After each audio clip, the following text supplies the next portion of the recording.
Alright family, this is your girl Mary Lee. Don't forget to put the dash between the Mary and the Lee. I'm on 71st and Stony Island. They go to 28 Stony Island bus. It goes to Olive Harvey College. I remember I tried going there to get my GED and I couldn't learn nothing up in that motherfucker. Actually my niece, she was the one that taught me division. They didn't want me to learn nothing because this is the reason why. Check it out. You see this bat right here? That's a bat. If you can see, that is a bat. See the footprints? See the bat? It's all about the Social Security. If you go downtown across the street from the President Hotel or whatever it is, President Plaza Hotel or whatever, it's the Social Security board. It's a big ass bat in front of it. Now when I was younger, my foster mother, she misdirected me by telling me if somebody bothered me to pick up the first thing I see and hit them with it, right? Because she saw my potential as a little girl being a writer and very smart but dumb at the same time, and she knew it would take time for me to figure it out. Check it out, the bat one more time. She knew it would take time, right, for me to figure it out. So they was working me like a Hebrew slave, and they didn't want me to learn anything and stuff. And that's why every time I go to the store, they want to cheat me with these taxes and stuff, knowing damn well I wasn't paying taxes when I was a little girl staying with my foster mother, Betty Jean Redmond and Leon Redmond. And I remember when I went back down south with me and my boy Dwayne Lewis, and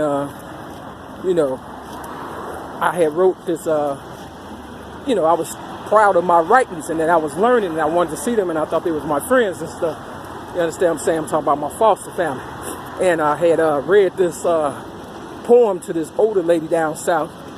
And the title of the poem was I'm the Mary That Had a Little Lamb by Uncle Sam. And the lady was so impressed with it, she really thought it happened to me. She asked me, she said, did it happen to you? And I said, no, but it must have happened to somebody. You understand what I'm saying? And my foster father, whom I believe was the police, for real, asked me to write a sympathy poem because he couldn't believe that I had written it, because he knew I didn't go to school, and he was trying to figure out where I was getting all this knowledge from. And I wrote a sympathy poem, and he saw how well that I had written it. He said, Dad, you write like a college graduate. And at the time I thought it was a compliment until he told me that, that I have his sympathy. That's what he said. He said, you have my sympathy. I thought that was a good thing at the time, because I was so, glad to go back down south and meet, my foster family and stuff. I didn't think they was out to get me. You understand what I'm saying? And, but now I know, I know that was not a good saying. That was not a good saying. You has my sympathy. Yeah, because he was the same one that, allowed his father, who was almost 100 years old, I'm talking about Leon Bacon Redmond, who I know today was the police or whatever the case is.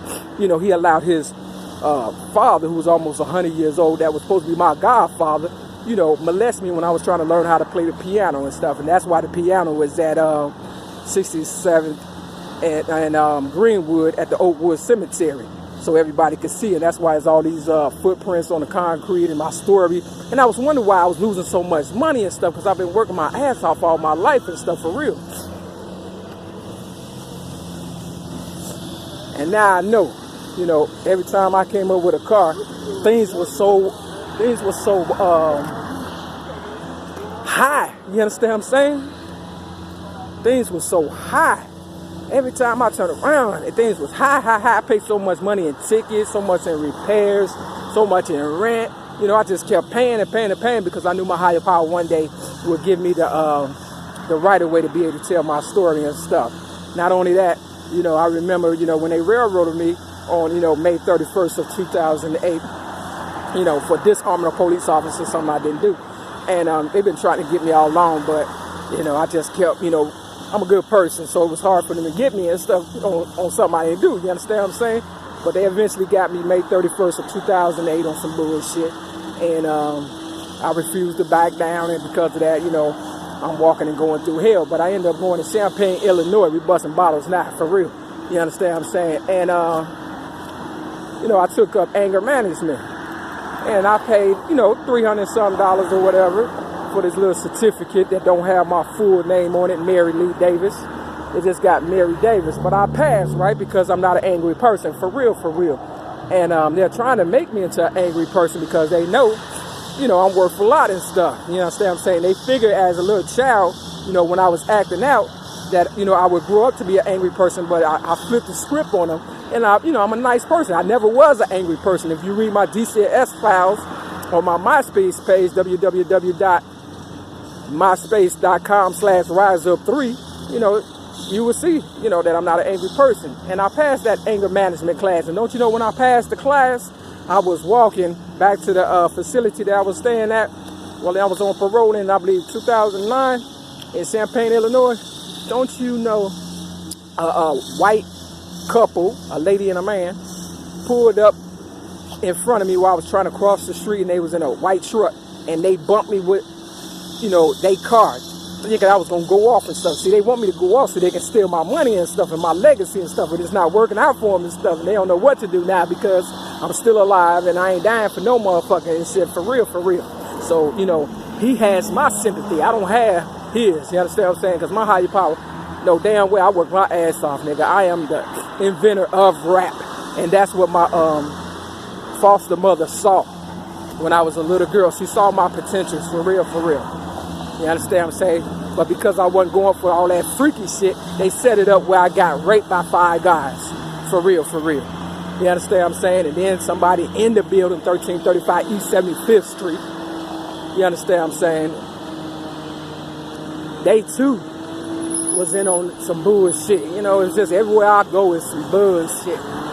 You understand what I'm saying? I have to just keep it on and shit, for real. You know, so for all my real motherfuckers going through hell, just keep on keeping on and shit because it gets better. You know what I'm saying? So they trying to rape me so I can have a baby or whatever. And I believe they stole my eggs because I was in the hospital, Rush Hospital, and they really abducted me and shit. I was homeless and shit. And I felt as though they was going to rape me and shit, you know, on a gurney if I didn't take my clothes off willingly so they can put a hospital gown on me or whatever and stuff. And they kept me in that hospital for about a week. And I was under all kind of, you know, demonic spirits and shit because of them. But I left my mother's picture at the hospital when I left. And I went back to show them that I wasn't crazy. I just needed, you know, a place to stay, for real, for real. And there was a police in front of the building, and he watched me. He watched me, and the look on his face was like he couldn't believe it because, you know, they really thought I was crazy and shit, but I'm not crazy. You understand what I'm saying? I wasn't acting crazy, none of that. But they're trying to drive me crazy. You know, CeeLo, I think it's CeeLo Green that got a song, "She drives me crazy." You understand what I'm saying? For real. I'm trying to drive them crazy like they trying to drive me crazy, because I ain't crazy. I ain't going for nobody. Real motherfucker tell me. So I'm at this Reds, the New Generation building, 6926 South Stony Island. So, you know, I don't think Malcolm X is dead. I don't think so at all. Because I remember they was trying to railroad me back in the day when I was selling general merchandise on 87th Street on the corner across the street from the Dan Ryan. And just minding my business, trying to live and shit, right? And, you know, the police, you know, they harassed me that day. My ex-girlfriend, Donna Marie Evans, had gave me a pair of diamond earrings. It was a setup. And, you know, I ended up losing them goddamn diamond earrings thanks to the police. You know, telling me I couldn't sell on this, you know, sell my merchandise or whatever and stuff, trying to make it seem like that I was, you know, attack them and stuff. And I believe the only reason when I went to court, they threw it out supposedly, was because I had Malcolm X book in my hand. Now, I don't know if I'm related to Malcolm X or, you know, they must have thought I knew some or whatever the case, but I know his story, parallels with my family story for real. Everybody's and stuff. I was on a damn site board, goddamn it, in 2016 for another railroad, and the motherfucking the guards there was like, everybody got your story, and I believe that. I really do. Everybody got it. You understand what I'm saying? And I'm not benefiting off of it, and that's the part I don't like. I can't eat off of $750 a month. I can't live. I can eat a little bit, but, I can't live. All they want me to do is get fat. But I'll walk this motherfucking city like a hooker before that happened. You understand what I'm saying? They hated when I was at Bally's. They hated when I was at LA Fitness. They hated when I was at Planet Fitness. So fuck it, it's free. Walk these motherfucking streets like a hooker. Lose weight like that. You understand what I'm saying? For real. So I don't know what these motherfuckers got up their sleeve, but I know they get on my goddamn nerves. I do know that. For real. So I had to say that. And when I was 16, I was 15 years old. I was at